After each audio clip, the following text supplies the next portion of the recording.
Good morning, students. My name is K. Sushma. I am working as a lecturer in economics at SV Government Arts and Science College, Palem, Nagar Karnool district. ఈరోజు మనం BA 4th semester వారికి Indian economy పేపర్లో భాగంగా భూ సంస్కరణలు అనగానేమి, ఆ చట్టాలు ఎలా ఉన్నాయి, భూ సంస్కరణల అమలు వైఫల్యాలు ఎలా ఉన్నాయి, మళ్ళీ మన భారతదేశంలో భూ సంస్కరణలు ఎలా అమలు చేశారు, ఇవన్నీ గురించి ఈరోజు మనం డిస్కస్ చేద్దాం. భూ సంస్కరణలని ఇంగ్లీష్లో ల్యాండ్ రిఫార్మ్స్ అంటారు. దేశ ఆర్థికాభివృద్ధిలో వ్యవసాయ రంగ ప్రాధాన్యత చాలా ఉంది. ఇది జీవనాధార రంగం. ఈ రంగంపై దేశ జనాభాలో సగానికి పైగా ప్రజలు ఆధారపడి జీవిస్తున్నారు. అయినా కూడా వ్యవసాయ రంగంలో ఉత్పత్తి, ఉత్పాదకత రెండు తక్కువగా ఉన్నాయి. దీనికి రెండు కారణాలు గలవు. ఒకటేమో వ్యవసాయ రంగంలో యాంత్రికీకరణ, సాంకేతిక పరిజ్ఞానం తక్కువగా ఉండటం, అంటే అవే పురాతన పద్ధతులను వాడటం, టెక్నాలజీ పెద్దగా వాడకపోవటం. రెండవది భూస్వామ్య వ్యవస్థలో లోపాలుండటం. భారతదేశ వ్యవసాయ రంగంలో ఉత్పత్తి, ఉత్పాదకత తక్కువ ఉండడానికి రెండు కారణాలను తెలుసుకున్నాం. ఒకటేమో వ్యవసాయ రంగంలో టెక్నాలజీ వాడకం తక్కువ, అంటే పురాతన యంత్రాలు వాడటం. ఇంకొకటి భూస్వామ్య వ్యవస్థలో లోపాలు ఉండటం. మరి భారత వ్యవసాయ రంగంలో భూస్వామ్య వ్యవస్థ లోపాలే అతి ముఖ్యమైన సమస్య అని చెప్పవచ్చు. ఈ భూస్వామ్య వ్యవస్థలో లోపాలను తొలగించి మార్పులను తీసుకొని రావటాన్నే భూ సంస్కరణలు, ల్యాండ్ రిఫార్మ్స్ అని పిలుస్తాం. ఈ భూ సంస్కరణల అంశానికి అధిక ప్రాధాన్యత ఇచ్చిన ఆర్థికవేత్త గున్నార్ మిర్డాల్. మొట్టమొదటిసారిగా దీనికి అధిక ప్రాధాన్యత ఇచ్చిన ఆర్థికవేత్త గున్నార్ మిర్డాల్. అయితే 1929లో లాహోర్లో జరిగిన కాంగ్రెస్ సమావేశంలో మొట్టమొదటిసారిగా భూ సంస్కరణల గురించి చర్చించటం జరిగింది. 1935లో జరిగిన కాంగ్రెస్ సమావేశంలో దున్నేవానికే భూమి ఉండాలి అని తీర్మానించటం జరిగింది. మొట్టమొదట దీని గురించి చర్చ జరిగిందేమో 1929 కాంగ్రెస్ సమావేశంలో. దున్నేవానికే భూమి ఉండాలి అని తీర్మానించింది 1935లో. స్వాతంత్ర్యానంతరం 1948లో 1948లో కుమరప్ప అధ్యక్షతన వ్యవసాయ సంస్కరణల కమిటీని ఏర్పాటు చేయడం జరిగింది. వ్యవసాయ సంస్కరణల కమిటీని ఏర్పాటు చేశారు. ఈ కమిటీ సూచనల మేరకు అనేక రకాలైన భూ సంస్కరణలను ప్రవేశపెట్టడం జరిగింది. ఇంతకీ భూ సంస్కరణల ఆవశ్యకత ఏంటి? ఎందుకు వీటిని ప్రవేశపెట్టాలి అంటే, మొట్టమొదట అంశం భూ సంబంధ వ్యవహారాల్లో దోపిడీని నిర్మూలించడం. రెండవది వ్యవసాయ రంగంలో ఉత్పత్తిని పెంచటం. మూడవది దున్నేవానికే భూమి హక్కు కల్పించటం. నాలుగవది భూ సంపదలో అసమానతలను తొలగించి గ్రామీణ ప్రాంతాల్లో ఉండే పేదవారికి భూ యాజమాన్య వసతిని కల్పించటం. ఐదవది భూమి పునరుద్ధరణ కార్యక్రమాలను చేపట్టడం. ఆరవది ప్రభుత్వానికి రైతుకు మధ్యవర్తులు లేకుండా ప్రత్యక్ష సంబంధాన్ని ఏర్పరచడం. ఏడవది భూమిని పునఃపంపిణీ చేసి భూమి లేని వ్యవసాయ కూలీలకు, కౌలుదారులకి భూవసతులు కల్పించటం. వీటన్నిటి కోసం భూ సంస్కరణలను కుమరప్ప అధ్యక్షతన ఏర్పడిన వ్యవసాయ సంస్కరణల కమిటీ సూచనల మేరకు ఈ భూ సంస్కరణలను వీటి ఆవశ్యకత కోసం ప్రవేశపెట్టడం జరిగింది. మరి భూ సంస్కరణల చట్టాలలో ఏమేమి ఉన్నాయో ఒకసారి చూద్దాం. భూ సంస్కరణ చట్టాలు, ఇందులో మొదటిది మధ్యవర్తులను తొలగించాలి, రెండవది కౌలు సంస్కరణలు చేపట్టాలి, మూడవది కమతాలకు గరిష్ట పరిమితిని నిర్ణయించాలి, నాలుగవది కమతాల సేకరణ. ఈ 4 అంశాలు భూ సంస్కరణల చట్టాలలో రూపొందించటం జరిగింది. మొట్టమొదటిది ఏంటి అంటే మధ్యవర్తుల తొలగింపు. అయితే ప్రభుత్వానికి భూమిని దున్నేవారికి మధ్య ఉండేవారే మధ్యవర్తులు. స్వాతంత్ర్యానికి పూర్వం మన దేశంలో సుమారు 2/3 వంతు భూమి జమీందారులు, జాగీర్దారులు, ఇనాంల ఆధీనంలో ఉండేది. వీరు ఎక్కువ రేట్లో భూశిస్తు వసూలు చేసేవారు. అంటే అప్పట్లో వారి ముఖ్య ఆదాయం భూమి శిస్తు. వ్యవసాయ అభివృద్ధికి వీరు ఎలాంటి చర్యలు చేపట్టేవారు కాదు. స్వాతంత్ర్యానికి పూర్వం మన దేశంలో 3 రకాలైన భూస్వామ్య పద్ధతులు ఉండేవి. జమీందారీ పద్ధతి, రైత్వారీ పద్ధతి, మహల్వారీ పద్ధతి. ఇలాంటి మధ్యవర్తులను తొలగించడం కోసం 1947 నుండి 1960 మధ్య అన్ని రాష్ట్ర ప్రభుత్వాలు మధ్యవర్తుల తొలగింపు కోసం వివిధ చట్టాలను చేయటం జరిగింది. అంటే ప్రభుత్వానికి భూమి దున్నేవారికి ఎలాంటి మధ్యవర్తులు లేకుండా ప్రత్యక్ష సంబంధం ఉండేలాగా అనేక చట్టాలను ప్రభుత్వాలు తేవటం జరిగింది. అంటే భూ సంస్కరణల చట్టాల్లో మొట్టమొదటి కార్యక్రమం ఏంటి అంటే మధ్యవర్తుల తొలగింపు. భూమి దున్నేవాడికి ప్రభుత్వానికి ఎలాంటి మధ్యవర్తులు లేకుండా అన్ని రాష్ట్ర ప్రభుత్వాలు కూడా చట్టాలను చేయటం జరిగింది. రెండవ అంశం ఏంటంటే కౌలు సంస్కరణలు. భూ యాజమాన్య హక్కులను వదులుకోకుండా భూమిని సేద్యం చేసే నిమిత్తం ఇతర వ్యక్తులకు అప్పగించడాన్నే కౌలు పద్ధతి అంటాం.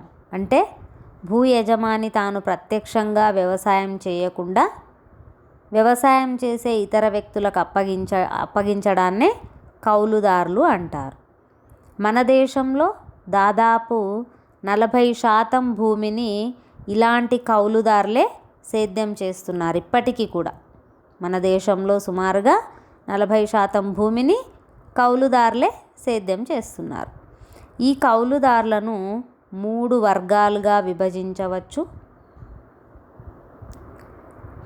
ఒకరు జిరాయితీ హక్కులు కలిగిన కౌలుదారులు,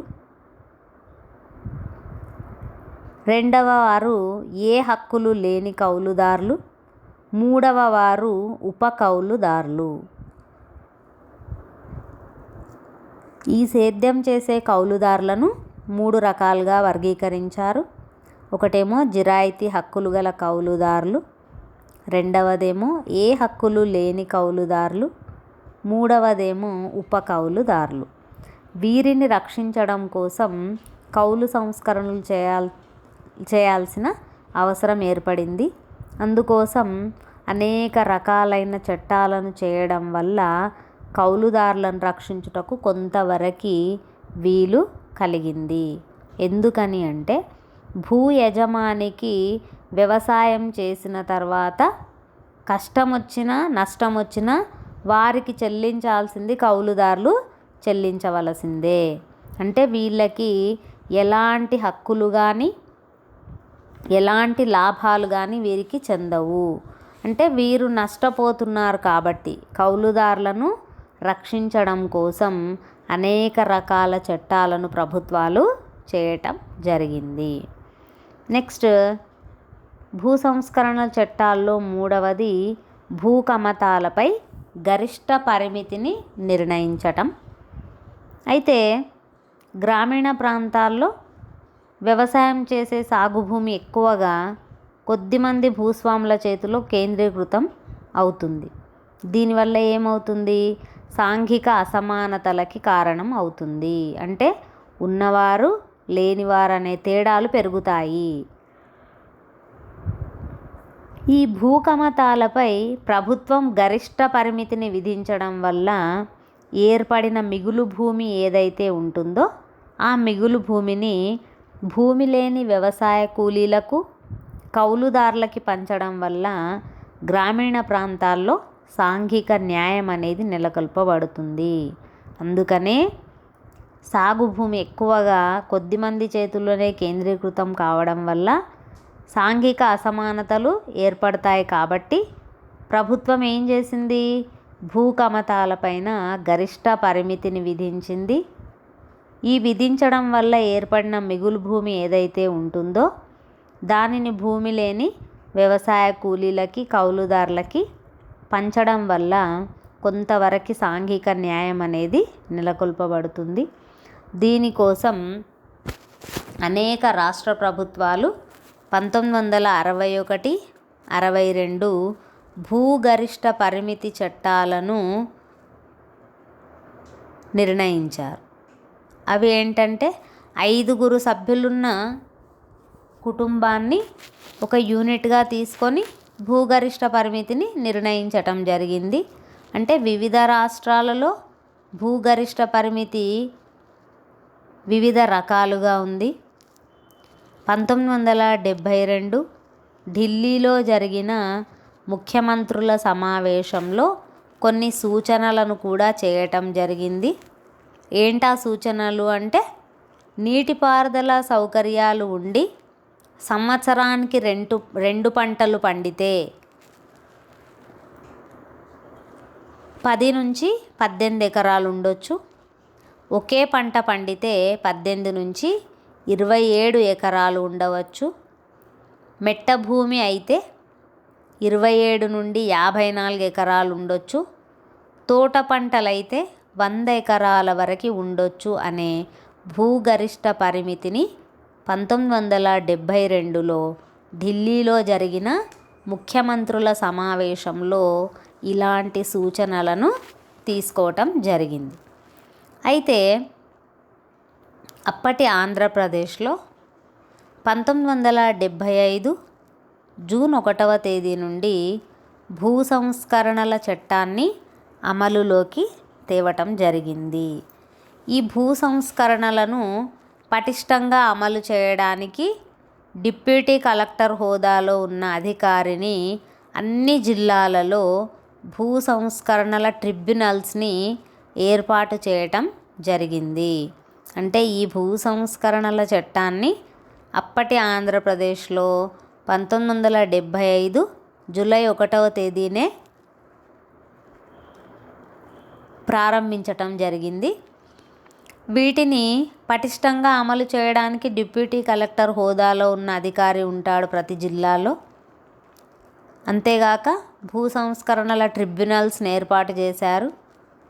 1971లో 1971లో భూ హక్కు రికార్డు చట్టాన్ని రూపొందించారు.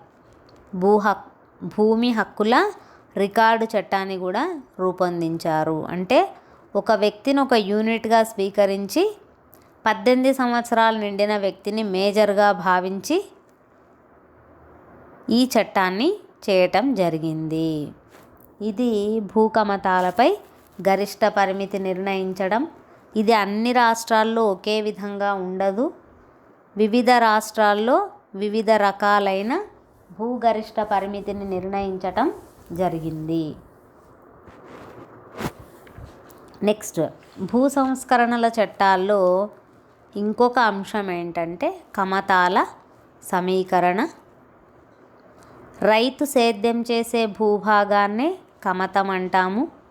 మన దేశంలో సేద్యపు భూమిపైన ఒత్తిడి పెరగడం వల్ల, ఉమ్మడి కుటుంబాలు విచ్ఛిన్నం కావడం వల్ల, వారసత్వ చట్టాలు మొదలైన కారణాల వల్ల ఒక రైతు సేద్యం చేసే కమతం పరిమాణం చాలా తక్కువగా ఉంటుంది. అంతేకాక ఇది ఒకే దగ్గర లేకుండా వివిధ ప్రాంతాల్లో కమతాల విఘటన అయి ఉంటుంది. దీనివల్ల గట్లు, సరిహద్దులు, కాలిబాటలు మొదలైన వాటి వల్ల సుమారు 10% భూమిని కోల్పోతున్నాం. అంతేగాక దీనిపైన పర్యవేక్షణ లోపిస్తుంది. దీంతో వ్యవసాయ రంగంలో ఉత్పత్తి, ఉత్పాదకత తగ్గిపోతుంది.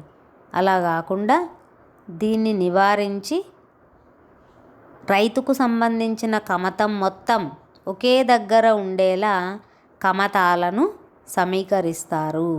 దీనికోసం 2 పద్ధతులను ఉపయోగించారు. మొదటిది ఏంటంటే, ఒక గ్రామంలోని కమతాలన్నింటినీ ఒక బ్లాకుగా ఏర్పాటు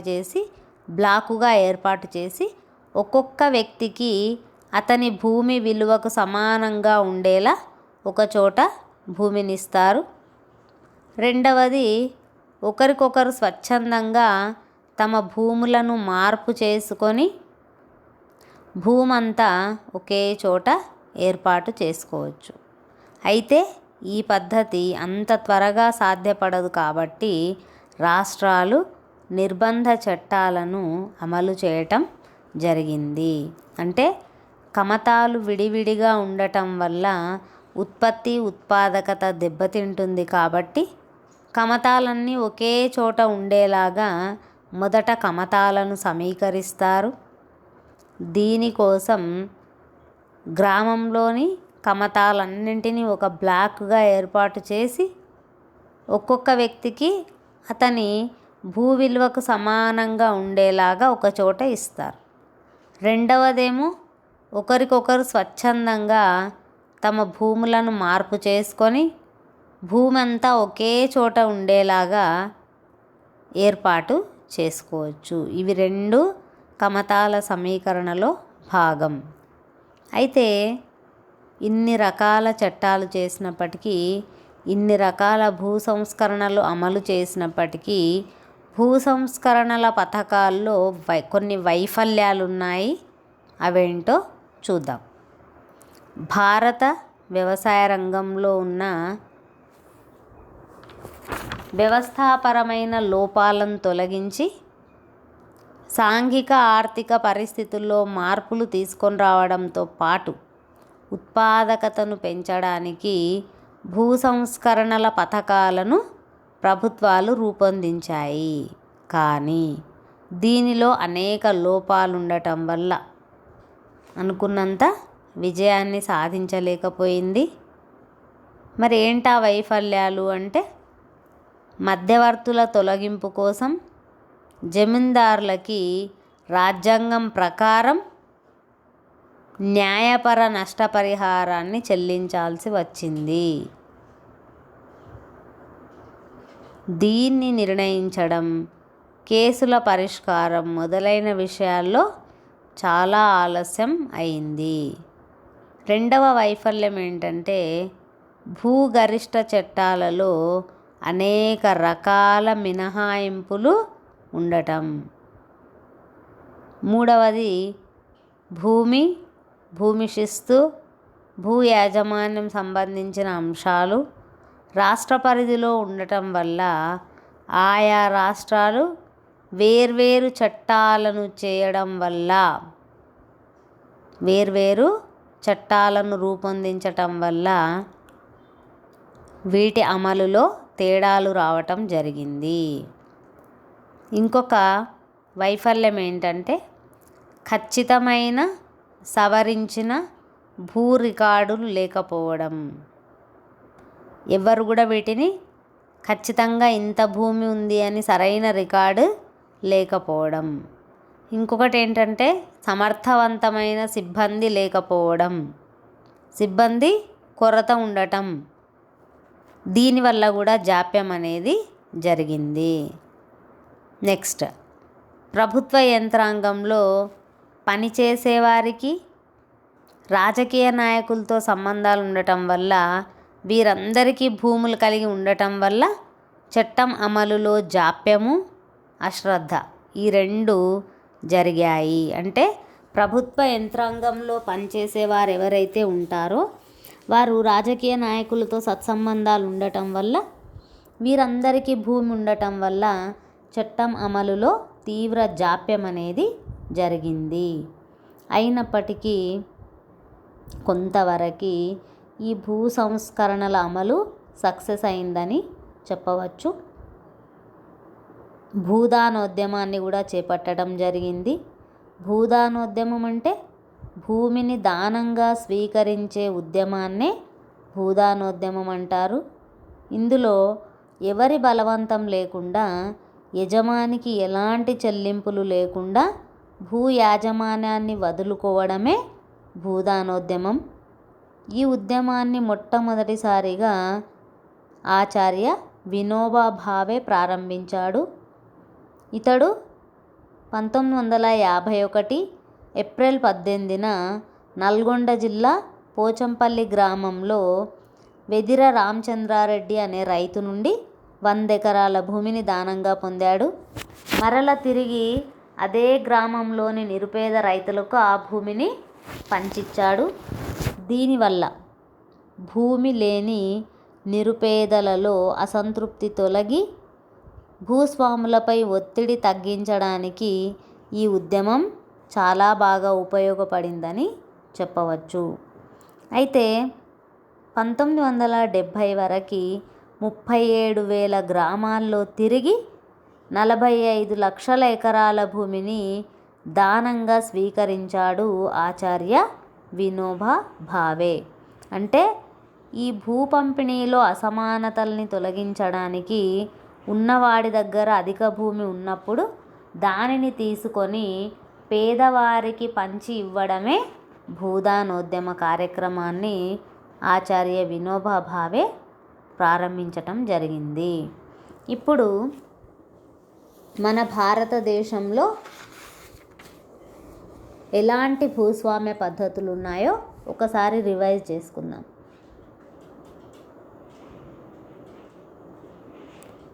స్వాతంత్ర్యానికి పూర్వం మన దేశంలో సుమారు 2/3 వంతు భూమి మధ్యవర్తుల ఆధీనంలో ఉండేది. మధ్యవర్తులు అంటే భూమిని దున్నేవారికి ప్రభుత్వానికి మధ్యగా ఉండేవాళ్ళు మధ్యవర్తులు. స్వాతంత్రానికి పూర్వం మన దేశంలో సుమారు 2/3 వంతు భూమి వీరి ఆధీనంలోనే ఉండేది. అంటే స్వాతంత్రానికి పూర్వం కూడా మన దేశంలో 3 రకాల భూస్వామ్య పద్ధతులు ఉండేవి. అవి ఒకటి జమీందారీ పద్ధతి, మహల్వారీ పద్ధతి, రైత్వారీ పద్ధతి. జమీందారీ పద్ధతి ఈ పద్ధతిని కారన్ వాలిస్ 1793 బెంగాల్లో ప్రవేశపెట్టాడు జమీందారీ పద్ధతిని. ఈ పద్ధతిలో ఏంటంటే రైతులకి ప్రభుత్వానికి మధ్యవర్తులుగా జమీందారులు ఉండేవారు. వీరు ప్రభుత్వానికి ఒక నిర్దిష్ట మొత్తంలో పరిహారాన్ని చెల్లించి రైతుల నుండి భూశిస్తు వసూలు చేసేవారు. స్వాతంత్ర్యానికి పూర్వం బ్రిటిష్ వారి ముఖ్య ఆదాయ వనరు భూశిస్తు కాబట్టి వీరు నిర్దిష్ట మొత్తంలో పరిహారాన్ని చెల్లించి రైతుల నుండి భూశిస్తును వసూలు చేసేవారు. ప్రభుత్వానికి భూమి శిస్తు ఒడిదుడుకులు లేకుండా వస్తుందని జమీందారులు ప్రభుత్వానికి విశ్వాసపాత్రులుగా ఉండాలని శాశ్వత అధికారాన్ని వీరు తీసుకొని వ్యవసాయ అభివృద్ధి చేపడతామని ఈ పద్ధతిని ప్రవేశపెట్టడం జరిగింది. పన్ను వసూలుకు 1/11 వంతు కమిషన్గా నిర్ణయించారు. భూశిస్తును 20 నుండి 40 సంవత్సరాల్లో ఒకసారి ప్రభుత్వం నిర్ణయిస్తుంది. దీన్నే శాశ్వత శిస్తు పద్ధతి అని కూడా అంటారు. ఈ జమీందారీ పద్ధతిని బెంగాల్, బీహార్, ఉత్తరప్రదేశ్ వంటి రాష్ట్రాల్లో అమలు చేయటం జరిగింది. దీన్ని 1860లో జమీందారీ పద్ధతిని రద్దు చేశారు. అంటే ప్రభుత్వానికి పన్ను చెల్లించే వాళ్ళకు మధ్యవర్తులుగా జమీందారులు ఉండేవారు.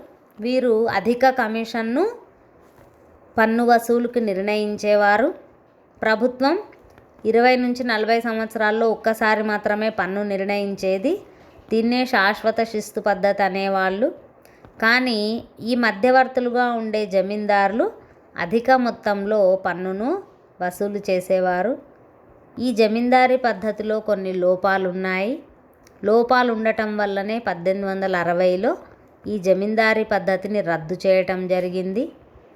జమీందారీ పద్ధతిలో లోపాలు ఏంటంటే, ఈ జమీందారీ పద్ధతి ప్రభుత్వానికి రైతులకు మధ్య అడ్డుగోడుగా ఉండేది. దీనివల్ల రైతుల బాధలు ఏవి కూడా ప్రభుత్వానికి తెలిసేవి కావు. అంతేగాక జమీందారులు వ్యవసాయ భూమిని అభివృద్ధి చేయడానికి ఎలాంటి చర్యలను చేపట్టలేదు. జమీందారులు భూశిస్తు వసూలుకు మధ్యవర్తులను నియమించేవారు. వీరు రైతుల నుండి ఎక్కువ మొత్తంలో వసూలు చేసేవారు. ఇవన్నీ లోపాలు ఉండటం వల్ల జమీందారీ పద్ధతిని రద్దు చేయటం జరిగింది. మన దేశంలో ఉండే రెండవ భూస్వామ్య పద్ధతి స్వాతంత్ర్యానికి పూర్వం మహల్వారీ పద్ధతి. మహల్వారీ పద్ధతిని విలియం బెంటిక్ ప్రవేశపెట్టాడు. ఇందులో ఒక గ్రామంలోని భూమి అంతా గ్రామస్తులకు చెందిన ఉమ్మడి ఆస్తిగా భావించి మొత్తం భూమి మీద శిస్తును వసూలు చేసేవారు. దీనినే మహల్వారీ పద్ధతి అంటారు. గ్రామ పెద్ద రైతుల నుండి ఏం చేసేవారు? శిస్తు వసూలు చేసి ప్రభుత్వానికి అందజేసేవాడు. ఈ సేవకు ప్రతిఫలంగా ఆ గ్రామ పెద్ద కొంత కమిషన్ను పొందేవాడు. ఈ మహల్వారీ పద్ధతి ఎక్కువగా పంజాబ్, హర్యానా, ఆగ్రా ప్రాంతాల్లో అమల్లో ఉండేది. అంటే గ్రామానికి చెందిన భూమి అంతా గ్రామస్తులకు చెందిన ఉమ్మడి ఆస్తిగా భావించి ఆ మొత్తం భూమి మీద శిస్తు విధించే పద్ధతియే మహల్వారీ పద్ధతి. గ్రామ పెద్ద ఏం చేసేవారు? ఈ శిస్తును వసూలు చేసి ప్రభుత్వానికి అందజేసేవాడు. ఈ సేవకు ప్రతిఫలంగా అతడు కొంత కమిషన్ను తీసుకునేవాడు. ఈ విధమైన పద్ధతి ఎక్కువగా పంజాబ్, హర్యానా, ఆగ్రా వంటి ప్రాంతాల్లో అమలులో ఉండేది. నెక్స్ట్, స్వాతంత్రానికి పూర్వం అమలులో ఉన్న ఇంకొక భూస్వామ్య పద్ధతి ఏంటి అంటే రైత్వారీ పద్ధతి. ఈ పద్ధతిని 1792లో థామస్ మన్రో ప్రవేశపెట్టాడు మద్రాస్ రాష్ట్రంలో. 1792లో మద్రాస్లో థామస్ మన్రో ప్రవేశపెట్టాడు. ఈ పద్ధతిలో రైతులకి ప్రభుత్వానికి ప్రత్యక్ష సంబంధం ఉండేది. భూ యజమాని భూశిస్తును నేరుగా ప్రభుత్వానికే చెల్లించేవాడు. ప్రభుత్వం భూశిస్తు నిర్ణయించేటప్పుడు ఆ భూమి యొక్క సారము, పంటల స్వభావము, ఫలసాయము, ఉత్పత్తి వ్యయము మొదలైన అంశాలను పరిశీలించేవారు. అతివృష్టి, అనావృష్టి వంటి పరిస్థితులు ఏర్పడితే ప్రభుత్వం భూశిస్తును తగ్గించడమో లేదా పూర్తిగా రద్దు చేయడమో చేసేది. ఈ రైత్వారీ పద్ధతి ఎక్కువగా మద్రాస్, ముంబై, బీహార్, అస్సాం రాష్ట్రాల్లో అమలులో ఉండేది. అయితే ఈ పైన తెలిపిన మధ్యవర్తులు ఎవరైతే ఉన్నారో, జమీందారులు కావచ్చు, గ్రామ పెద్దలు కావచ్చు, వీరు ఎక్కువ రేటులో భూశిస్తును వసూలు చేసేవారు. వీరు వ్యవసాయ అభివృద్ధికి ఎలాంటి చర్యలు చేపట్టేవారు కాదు. అందుకే స్వాతంత్రం వచ్చిన తర్వాత ప్రభుత్వం ఈ మధ్యవర్తుల తొలగింపు కోసం ప్రాధాన్యత ఇచ్చింది. ఇందులో భాగంగా 1948లో మద్రాస్ రాష్ట్రంలో మధ్యవర్తుల తొలగింపు చట్టాన్ని చేసింది. ఇప్పుడు మనం ఆ మద్రాస్ రాష్ట్రాన్ని చెన్నై అని పిలుస్తున్నాం. 1948లో మధ్యవర్తుల తొలగింపు చట్టాన్ని చేసింది. ఆ తర్వాత దీనిని ఆధారం చేసుకొని అనేక రాష్ట్రాలు చట్టాలను రూపొందించాయి. నెక్స్ట్ 1960లో 1960లో భారత ప్రభుత్వం మధ్యవర్తుల తొలగింపు చట్టం చేసింది. దీంతో మధ్యవర్తుల తొలగింపు అనేది కొంతవరకు పూర్తయిందని చెప్పవచ్చు. అయితే 173 మిలియన్ ఎకరాల భూమిని ప్రభుత్వం మధ్యవర్తుల నుండి పొందడం జరిగింది. ఇందుకు నష్టపరిహారంగా ప్రభుత్వం 670 కోట్లు చెల్లించటం జరిగింది. అంటే ఈ మధ్యవర్తుల తొలగింపులో భాగంగా ప్రతి రాష్ట్రం కూడా చట్టాలను చేసింది. ఈ చట్టాల వల్ల కొంతవరకు కౌలుదారులకి రక్షణ అనేది కలిగింది. అంతేగాక భూ సంస్కరణలు పటిష్టంగా అమలు చేయడం వల్ల కొంతవరకు భూమి లేని వారికి న్యాయం చేకూర్చటం జరిగింది.